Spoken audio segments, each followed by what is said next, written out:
Good evening, everybody. Dr. A back in the garden.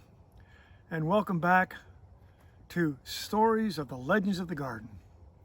There are so many stories about the plants we grow, but the shame of it is that so few people know them. So I just can hardly stand myself because I enjoy sharing them with you because I know you're going to share them with other people. So I have another one this evening for you that I think you might enjoy.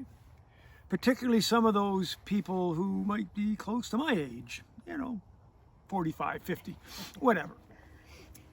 And so let's talk a little bit about this great plant called Dianthus. Now, most of you know Dianthus. Probably the most common Dianthus you know, but may not know it is a Dianthus, is the carnation. So when you buy carnations, you're actually buying Dianthus. But there's a lot of Dianthus that work in the garden, such as this one.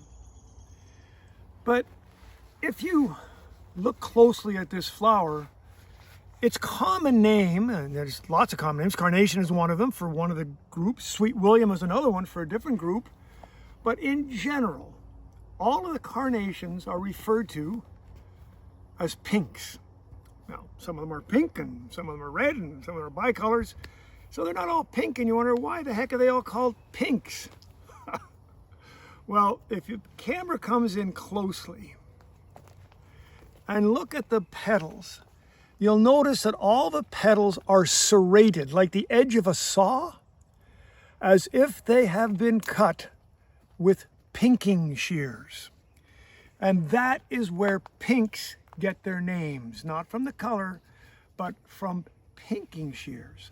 Now, the longer I taught and told this story, and the younger my students were, I want to tell you, nobody under 30 even knows what pinking shears are. But for the rest of us, what a great story.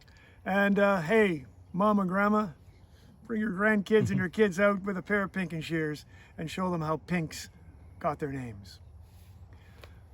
Nothing profound, nothing spectacular, but what a fun story. So, enjoyed sharing with you.